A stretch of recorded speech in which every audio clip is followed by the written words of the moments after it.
성경 속에 등장하고 있는 이스라엘의 수많은 사건 가운데 가장 중요한 사건을 이야기하라면 저는 세 가지를 이야기하고 싶습니다. 첫 번째로는 출애굽 사건입니다.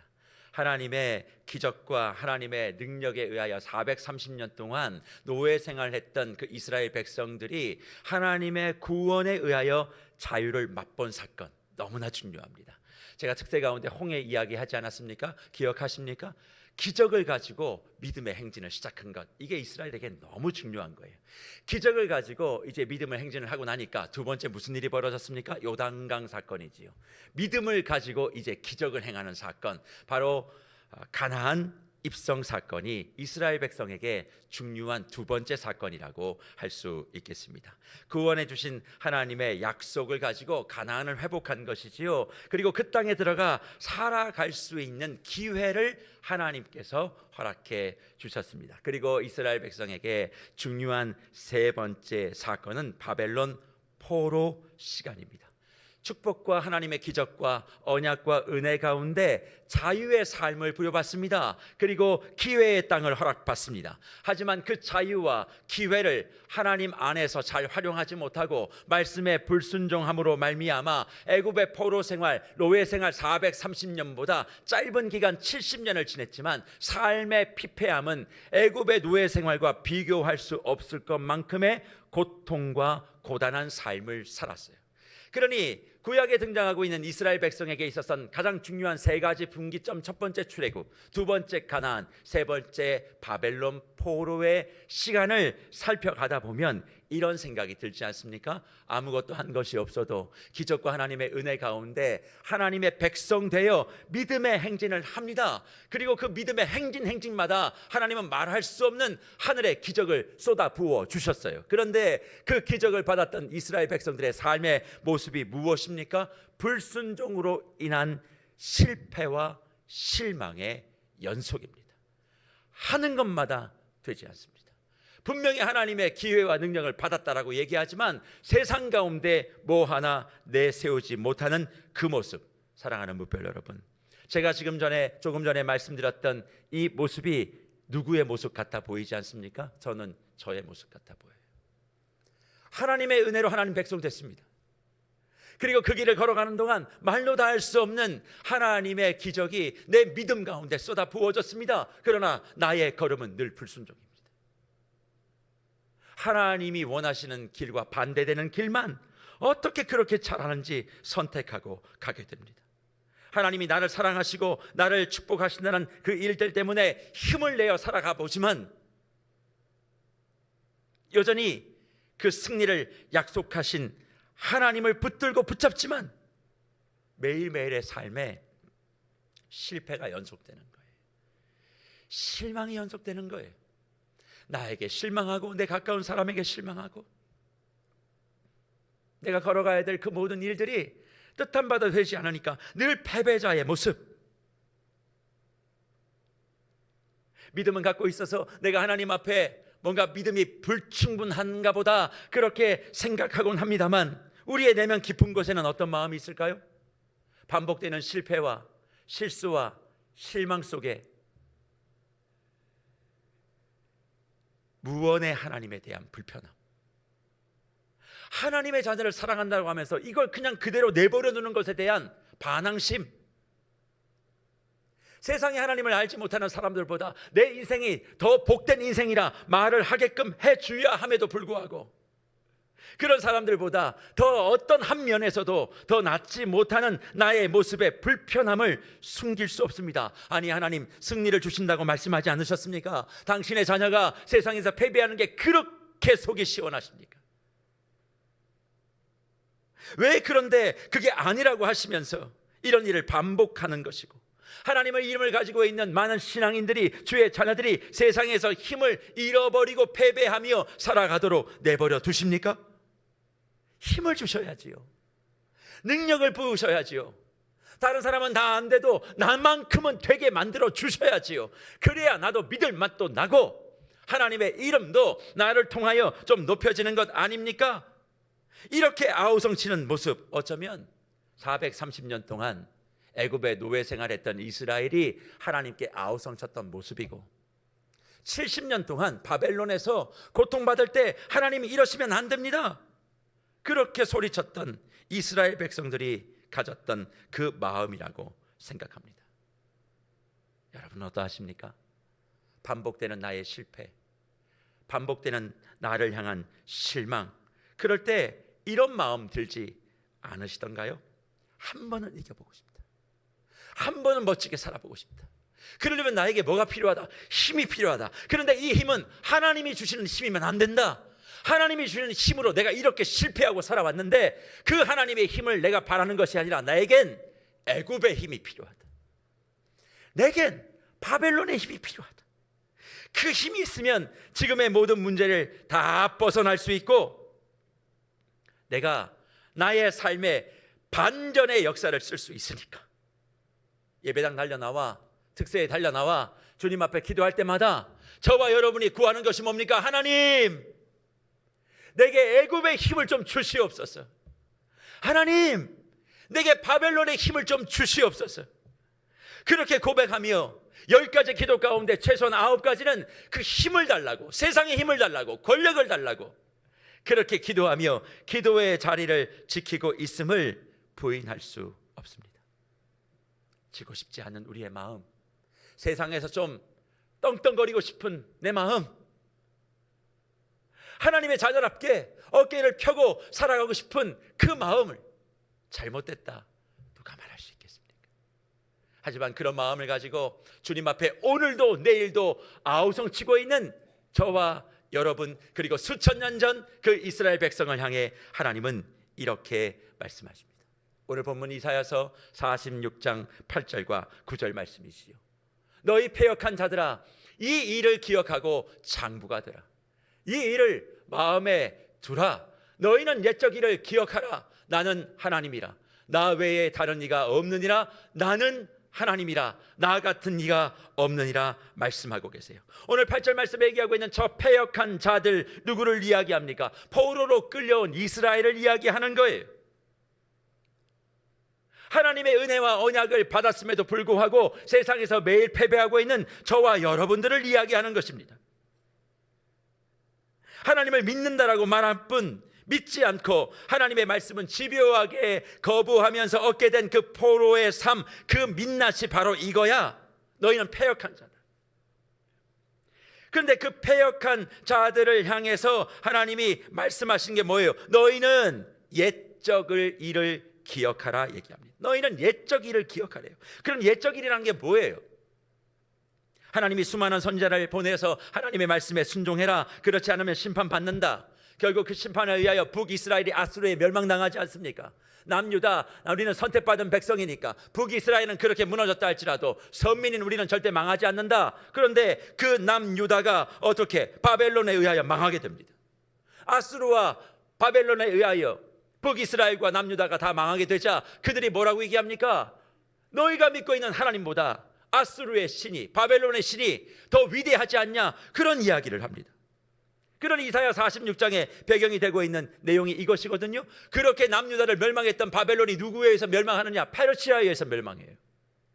페르시아에서 멸망하고 난 다음에 무슨 일이 벌어집니까? 바벨론의 신이었던 상징 벨과 르보, 그것이 신전에서 넘어집니다. 그리고 가축의 쓰레에 끌려서 질질 끌려나가고 있는 그 모습 너희가 지금 보고 있지? 기억해. 하나님의 말씀대로 되는 거야. 군사력과 세상의 힘으로 말미암아 바벨론이 망한 것이 아니라 하나님이 역사하셔서 그들의 신을 무릎 꿇게 한 것이고, 이제는 고레스를 이용하시고 사용하셔서 너희를 예루살렘으로 귀환하려고 하시는 하나님의 보이지 아니한 손길, 하나님의 능력이 있음을 기억하라 말씀하는 거죠. 다시 말해, 너희의 인생 가운데 하나님의 역사가 중요하고 하나님이 중심이 된 인생만이 진정한 승리가 되는 것인데, 우리는 뭐에 관심이 많을까요? 하나님이 있고 없고는 중요하지 않아요. 나만 승리하면 돼요.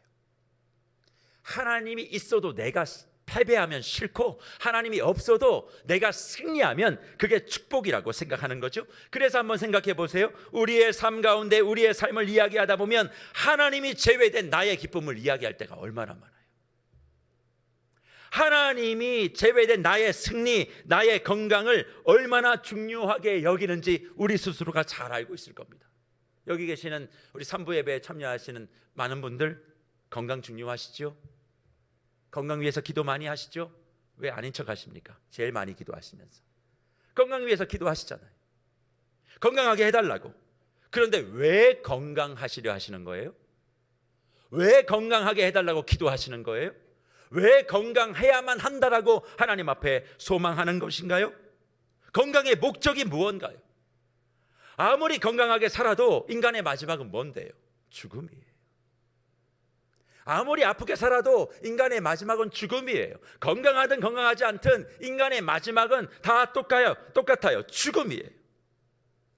그러니 건강하려고 하는 그 목적, 건강하게 오래 살아도 그것이 주를 위한 것이 아니라면 그 건강과 오래 삶 장수가 축복이라고 할 수 있겠습니까? 내가 주를 위해 살아가다가 아픈데 그걸 실패라고 이야기할 수 있겠어요? 그러니 바울이 로마서 14장 8절에서 무엇을 고백합니까? 이렇게 말씀하고 있지 않습니까? 우리가 살아도 주를 위하여 살고 죽어도 주를 위하여 죽나니 그러므로 사나 죽으나 우리가 누구의 것? 주의 것이로다. 우리가 살아도 주를 위해 살고 죽어도 주를 위해 죽나니 그러므로 사나 죽으나 우리가 주의 것이라 말씀하는 것 아닙니까? 그러면 이 고백에는 우리가 왜 건강했는지에 대한 해답이 들어있어요. 여기에 뭐가 들어있습니까? 건강한 게 축복이니까, 돈 많은 게 축복이니까, 모든 것이 다 잘 되는 게 축복이니까 라고 생각하며 인생을 성공과 잘됨을 향해서 달려가는 사람은 이 말씀이 이해되지 않아요. 이 말씀의 핵심은 뭐예요? 내가 사는 게 아니에요. 포인트가 죽는 것도 아니에요. 중요한 건 주를 위한 거예요. 살아도 주를 위하면 그게 성공이라는 거예요. 죽어도 주를 위하면 그게 승리라는 거예요. 그래서 우리의 인생 가운데 가장 중요한 게 뭐냐? 가치와 방향이에요.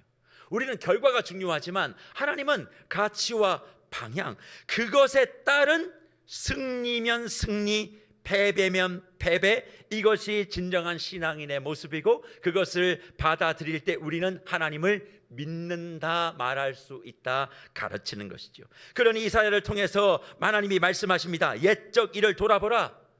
너의 인생의 역사 가운데 지나왔던 시간들을 돌아보면 그 속에 너희가 승리라고 생각했던 것, 축복이라고 생각했던 것, 그 중심에 과연 하나님이 있었는지 돌아보라는 거예요. 너희는 기쁘고 승리지만 그 속에 하나님이 없다면 그건 패배다. 너는 패배한 것 같지만 옛적 일을 기억하고 돌아봤을 때 거기에 하나님이 계셨어. 그러면 그게 승리라. 그렇게 말씀하는 겁니다. 그래서 주 안에 사랑하는 뭇별 여러분, 저는 구절에서 말하고 있는 이사야의 말, 옛적 일을 기억하라는 이 말이 오늘 우리의 버전으로 얘기하면 이렇게 들려와요. 생각 좀 하고 살아라. 제발 생각 좀 하고 살아봐. 그냥 살지 말고 생각 좀 하고 살면 안 되니 그냥 막연하게 하나님 앞에 나와 나 이거 필요해요, 저거 주세요, 저거 필요해요, 이것 주세요 라고 이야기했던 그 모든 것들 그냥 뭐든지 많이 주세요. 승리하게 해주세요. 잘 되게 해주세요. 믿습니다. 형통하게 해주십시오. 그렇게 말하는 너희요, 생각 좀 하고 살아라. 뭘 생각해야 돼요? 9절 말씀 이후에 하나님 말씀하신 게 이거거든요. 내가 하나님이야. 나 말고는 세상에 다른 하나님이 없어. 다른 신이 없어. 그렇게 말씀하셔요. 그러면 그 뜻은 무엇일까요? 너의 인생의 역사, 시간의 역사, 그리고 호흡의 하나하나 모든 것 다 하나님이 내가 움직이고 있다. 내가 움직여가고 가는데 너도 승리하는 거고, 내가 움직이는 것 가운데 네가 패배하는 거야. 나 중심의 인생과 역사를 너의 인생 가운데 만들어가고 있어. 내가 다 붙잡고 있어. 그렇게 말씀한다는 거예요. 하지만 이 얘기가 우리에겐 그렇게 감동적이지 않습니다. 하나님이 붙잡고 있느냐 아니냐는 내게 별로 중요하지 않기 때문에 그래요. 내게 중요한 건 뭐예요? 나의 승리요. 내가 패배한 하나님의 승리보다, 내가 패배한 하나님의 승리보다 내가 승리한 하나님의 승리가 난 너무 좋아요. 또 내가 승리한 하나님의 패배였으면 좋겠어요. 하나님이 지고 이기고는 별로 관심이 없어요. 중요한 건 뭐 해야 된다는 거예요. 내가 이겨야 된다. 내가 이겨야 된다.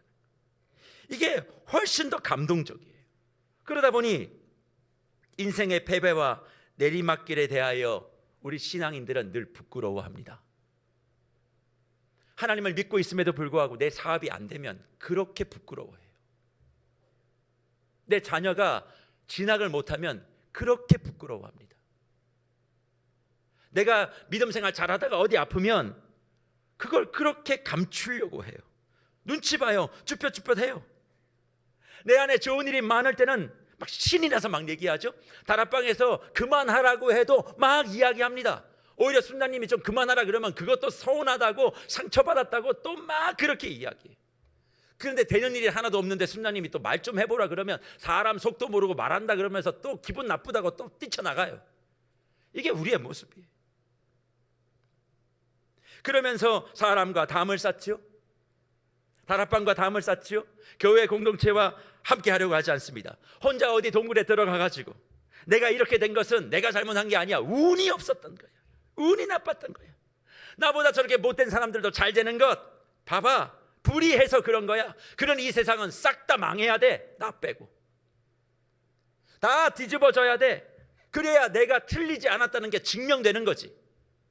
나를 힘들게 하는 저 사람 지금은 저렇게 웃고 있어도 반드시 안 되게 해 주시옵소서 주의 이름으로 저주하고, 그게 하나님의 정의라고 그렇게 이야기하시는 분들 분명히 계실 겁니다. 그런데 그게 어떻게 정의입니까? 하나님의 이름을 빌려 내가 보복하고 싶은 것뿐이지. 하나님의 이름을 빌려서 나만 축복받고 싶은 것뿐이지. 그게 어떻게 정의가 될 수 있겠어요? 그런데 그런 마음을 가지고 불편하여 토라져 있는 저와 여러분을 향해 하나님이 그래서 뭘 또 말씀하시는 거예요? 오늘 8절 말씀 보십시오. 뭐가 되라고요? 장부가 되라. 그렇게 너희 패역한 자들아 이 일을 기억하고 생각 좀 하고, 그 다음 뭐예요? 장부가 되라. 장부가. 장부라고 하는 말은 히브리 말로 이쉬라고 하는 말이거든요. 이쉬라고 하는 말이 무슨 말이냐? 남자답게 행동하라, 그런 말입니다.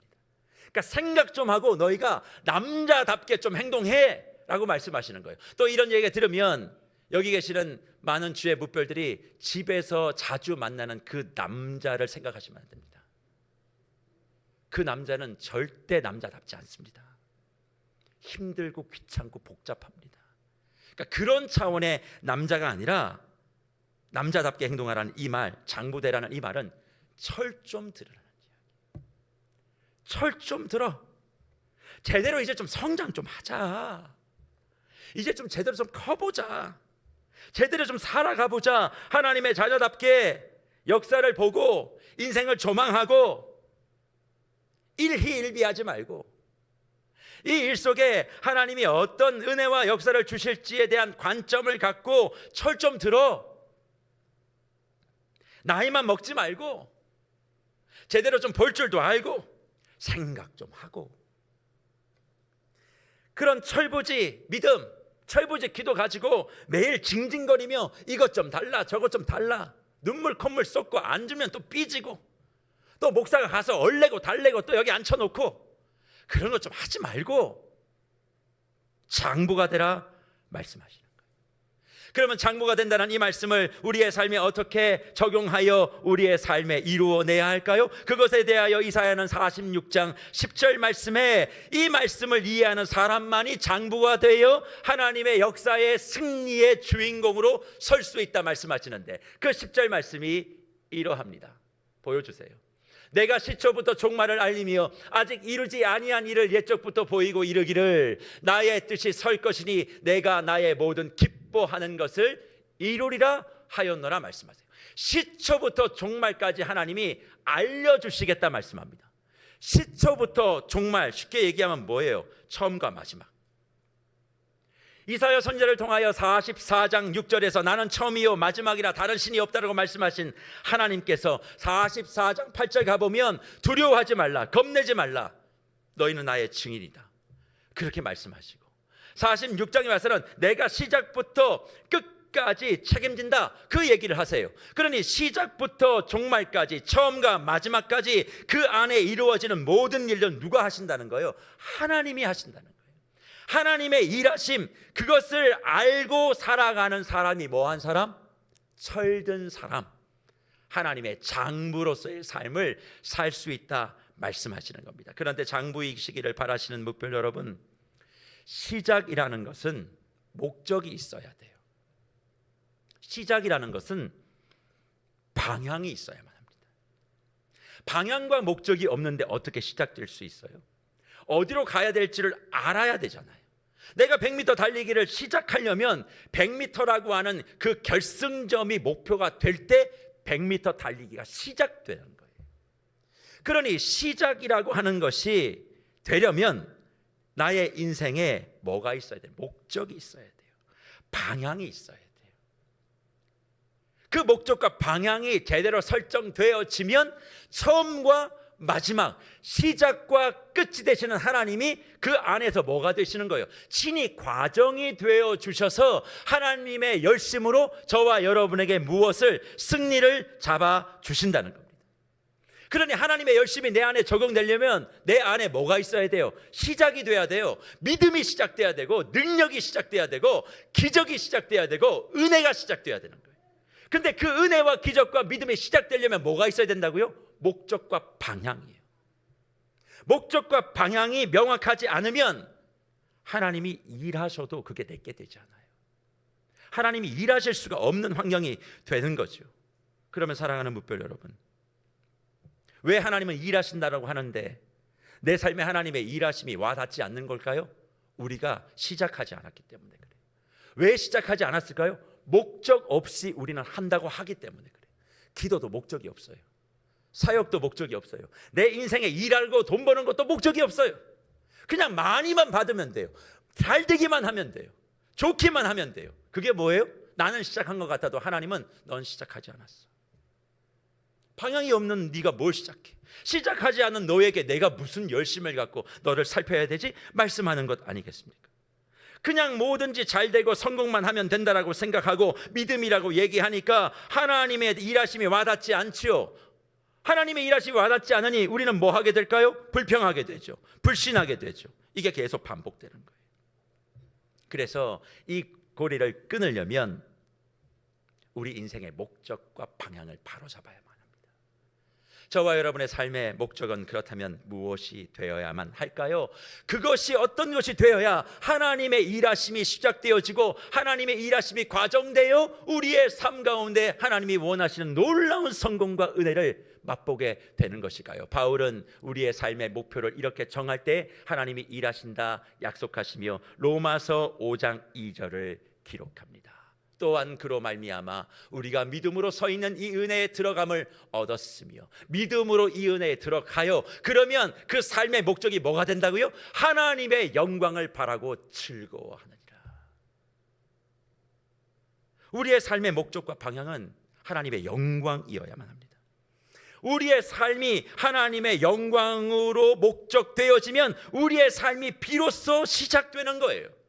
우리의 삶이 비로소 시작되어지면 그 안에 누가 일하신다고요? 하나님이 일하신다고요. 그런데 그 하나님의 일하심, 아 그렇구나, 이제 하나님의 영광을 내 목표로 살면 되지. 그래요 하나님 아버지, 내가 하나님을 위해 일합니다. 하나님을 위해 내가 돈을 법니다. 하나님을 위해 예배합니다. 오직 내 삶의 영광과 목적은 하나님의 모든 것, 하나님의 영광 올려드리는 겁니다. 그렇게 말하는 순간 하나님이 이제 일하시고 야 이제 내 인생 잘 되겠다 그렇게 생각하시죠. 그런데 죄송해서 어떡하죠? 그렇지 않습니다. 그러면 어떻게 된다는 건가? 하나님이 일하셔서 우리의 인생 가운데 담으시는 게 있대요. 축복을, 성공을, 이런 것이 아니라 다른 걸 담으신다. 뭘 담을까요? 로마서 5장 3절 이하 4절에 이걸 담으신다 말씀하십니다. 다만 이뿐 아니라 우리가 환난 중에도 즐거워하나니, 환난은 인내를, 인내는 연단을, 연단은 소망을 이루는 줄 알미라 말씀해요. 다시 3절 보여주세요. 3절, 우리가 환난 중에도 즐거워하나니. 환난 중에도 즐거워한다. 무슨 얘기입니까? 하나님의 뜻대로, 하나님의 영광대로 우리가 살아가면 하나님의 일하심이 우리의 삶 가운데 성공과 잘됨이 아니라 환난을 넣어주신대요. 너무 싫으시죠? 우리의 예배의 목적은, 신앙의 목적은 어떻게 하면 환난과 어려움과 고통이 내 삶에 임하지 않는 것, 이게 관심 아닙니까? 그래서 우리와 좀 다른 종교, 물론 저는 기독교 신앙을 종교라고 생각하지 않습니다. 저는 신앙이에요. 신념이 아니라 신앙이에요.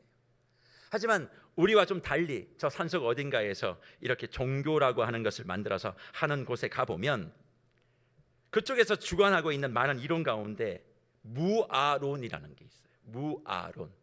뭐냐면 나를 지워야 된다는 거예요. 나를 자꾸 지워야 된다. 나의 흔적을 자꾸 없애야 된다. 왜? 모든 삼라만상은 고통 가운데 있다. 근데 그 고통이 어디서 시작되느냐? 나의 집착으로부터 시작된다. 집착이 문제다. 집착을 하지 않으려면 어떻게 해야 되는가? 내가 사라지면 된다. 그래서 속세를 떠나는 거예요. 산속에 처박히는 거예요. 그리고 거기에 맨날 벽 보고 하루 종일 앉아 있는 거예요. 무건 수행하는 거예요.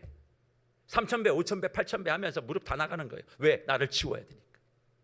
그래서 잊어지면 집착으로부터 자유해져. 그렇게 얘기하지만 기독교 신앙은 그렇게 말하지 않습니다. 고통, 집착, 그래서 내가 사라지는 것, 아니, 그 모든 것을 내 안에 넣어야 해. 나는 사라지면 안 돼. 내 안에 그 고통과 어려움을 넣고 그 다음이요, 성장하는 거예요. 성장하는 거. 자라가는 거예요. 철이 드는 겁니다. 왜요? 우리에겐 은혜가 있기 때문에.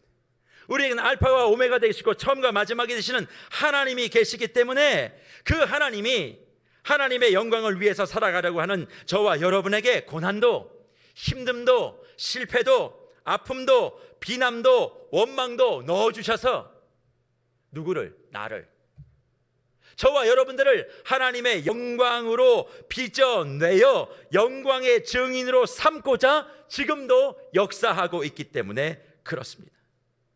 그러니 사랑하는 물결 여러분, 하나님께 영광 돌리는 삶, 내가 뭔가 대단한 걸 해가지고 하나님 기뻐하시는 그런 차원이 아니라 내가 영광되는 거예요. 내가 영광된 사람으로 만들어가기 위하여 그분이 일하고 계십니다. 그 일을 위해 남들과 비교할 수 없는 일도 주시지만 남들이 이해하지 못하는 일들도 경험하게 하셔서 저와 여러분의 오늘의 삶 속에 쉼없이 움직이고 계시는 거예요. 그리고 그 쉼없는 움직임이 있는 저와 여러분의 삶 돌아보세요. 잘 안 풀리죠? 잘 안 되죠? 종종 힘들고 어렵고 실패하고 참 버겁죠. 때론 하나님 왜 나를 이런 환경 속에 내버려 두십니까? 그렇게 주님 앞에 하소연할 때 있으시죠? 왜 그럴까요?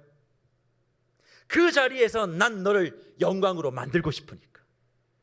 네가 있는 그 환경에서 누구도 주목하지 않고 버림받았고 흙수저와 같다라고 얘기하는 그 환경 속에서 너를 내가 영광으로 만들기 위하여 거기에 두는 것이야 말씀하고 있기 때문에 그렇습니다. 하나님의 뜻이 그렇다면 이제 우리에겐 필요한 게 있어야만 해요. 하나님이 지금 이 자리에서 나를 영광으로 만들기 위하여 일을 하신다면 그걸 우리가 어떻게 꺾습니까? 그래서 우리에게 있어야 될 것이 뭐예요? 인내가 필요한 거예요. 인내. 환난은 인내. 그래서 철이 든 사람, 장부, 믿음의 장부가 가지고 있는 그 철든 사람의 특징이 뭔 줄 아십니까? 인내입니다. 인내는 아무나 하는 게 아니에요.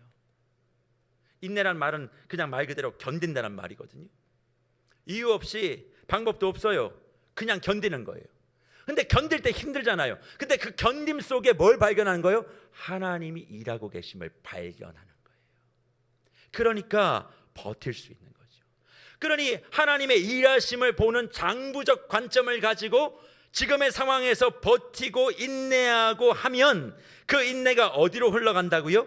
인내는 연단이 뭔데요?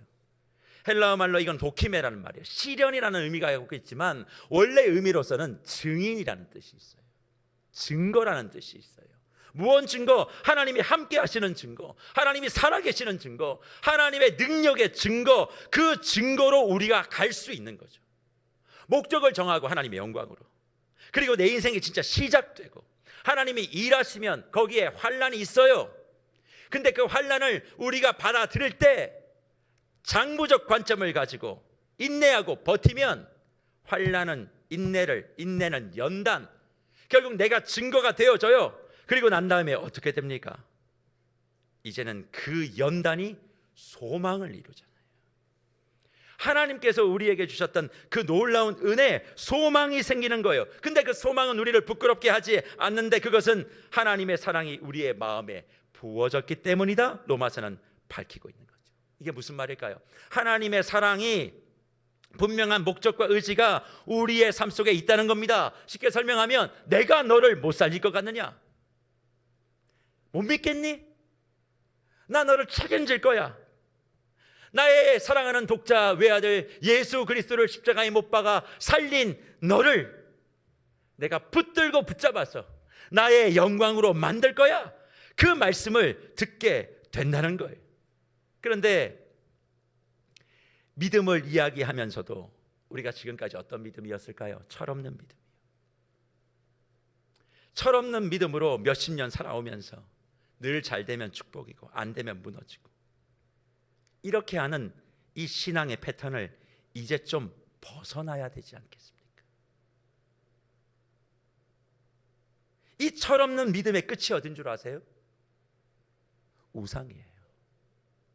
철없는 믿음을 가지고 있는 사람들은요, 다 우상을 섬기게 돼 있어요. 왜요? 이스라엘이 철없는 믿음 가지고 있다가 우상 섬기다 다 망했거든요.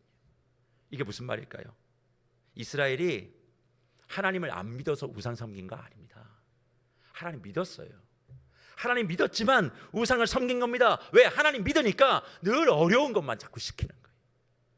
하나님은 그 어려움 환난을 통해서 내가 연단받고 증거되어져 하나님의 소망과 영광이 되기를 원하는 플랜을 가지고 하나님의 백성을 계속 돕고 계시는데, 그래서 필요하면 만나와 메추기도 막 떨어뜨려 주시고 너와 함께 한다는 걸 보여주시는데 이스라엘은 그게 싫은 거예요.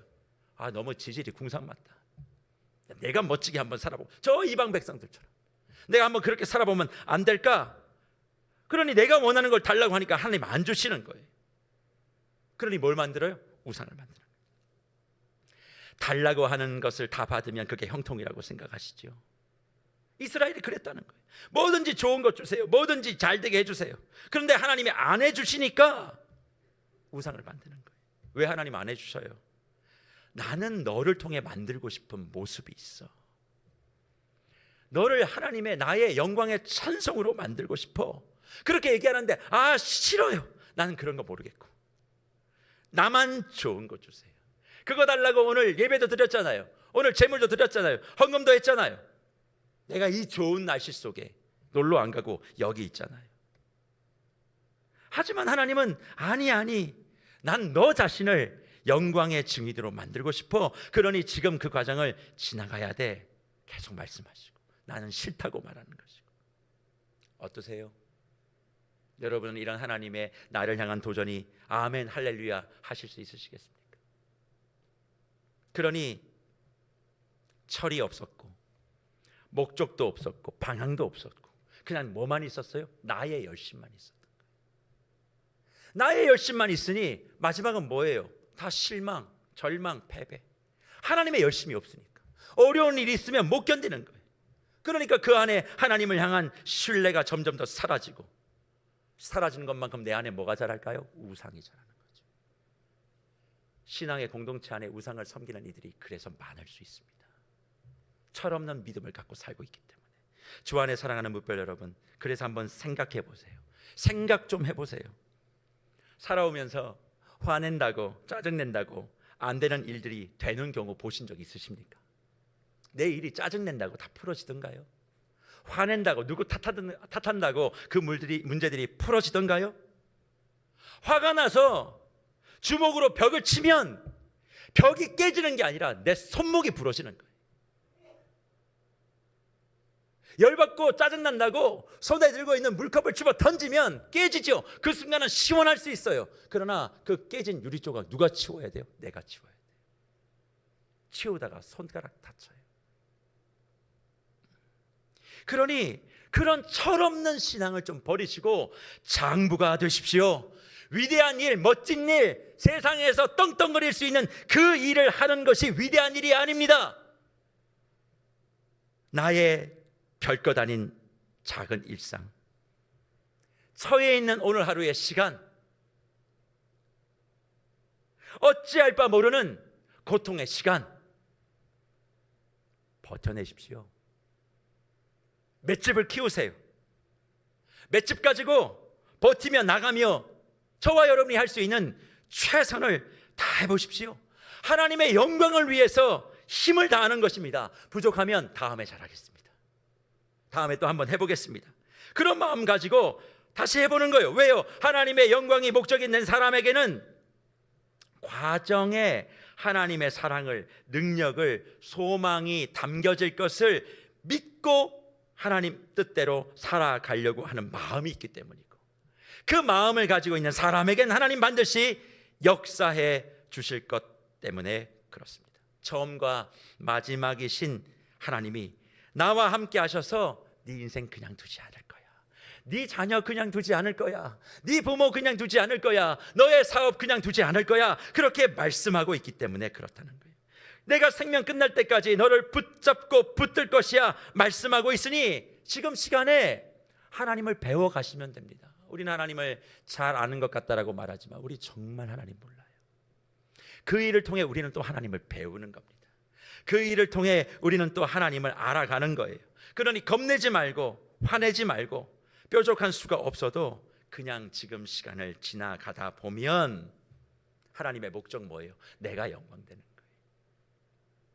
내가 영광되는 거예요. 영광되어진 나로 인하여 그 어두움의 모든 상황들을 빛나게 만드는 것, 그 중심에 저와 여러분을 세워 주실 것입니다. 그래서 오늘 말씀을 저는 이렇게 결론 내려보려고 합니다. 특세의 일주일의 시간이 지났습니다. 뜨겁게 기도했고 뜨겁게 찬송하고 내가 은혜의 충만 가운데 머물러 있다 할지라도 변한 것이 없는 나의 모습, 지금 상태, 나의 시간, 그렇게 기도했는데 그렇게 소원했는데 이렇게 바라는 게 하나도 되지 않을까? 한 치 앞도 나가지 못하는 거야? 은혜의 조각구름 하나가 떠오르지 않는 거야? 응답의 기미조차 없는 거야? 실망하고 계시는 분들이 있다면 오늘 이 시간 하나님의 일하심이 시작될 수 있도록 저와 여러분의 인생, 사업, 직장, 자녀의 목적과 방향을 다시 설정하시기를 간절히 축복합니다.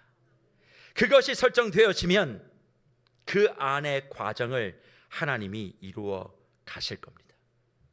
내가 원하는 게 안 담길 수 있습니다. 환난이 담길 수 있습니다. 갑자기 몸이 아플 수도 있습니다. 사업이 안 될 수도 있고 믿었던 사람이 등을 돌릴 수도 있습니다. 하지만 거기에 뭐가 있는 거예요? 하나님의 일하심. 그걸 볼 줄 아는 사람이 뭐가 되는 거예요? 장부가 되는 것이고, 그 장부로서의 삶을 열심히 살아가다 보면 반드시 그 사람에게 내가 뛰어넘는, 생각을 뛰어넘는 하나님의 복이 임하게 될 줄 믿습니다. 그런 차원에서는 세계로 교회가 장부를 넘어 대장부의 믿음의 행진을 시작하기를 축복합니다. 아무것도 아닌 것 같은 그 일에 위대한 하나님의 능력을 나타내 보이십시오.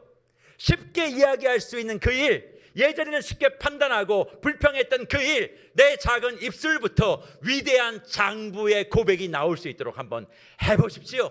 안 된다가 아니라, 어렵다가 아니라 하나님이 함께 하시고 역사하신다는 것, 목적만 주의 영광을 위하여 하나님이 원하신 것이다 라고 믿고 가면 내가 어디서 무엇을 하든 하나님은 가장 위대한 일을 소자인 우리를 통해서 이루어 주실 것입니다. 그리고 그런 삶을 살면 주님이 우리를 부끄럽지 않는 모습으로 빚어 세워 주실 것이고, 그런 위대한 대장부가 모여진 세계로 교회가 앞으로 하나님이 펼쳐진 그 사역, 주님의 영광 가운데, 주님이 목적하신 것 가운데 은혜의 대장정도 멋지게 마무리하고 더욱더 부흥의 역사를 이루어가는 그 중심에 몸된 교회가 있기를 축복합니다. 한 주간 어렵고 힘든 일 앞에 나는 뭐다? 대장부다. 난 대장부다.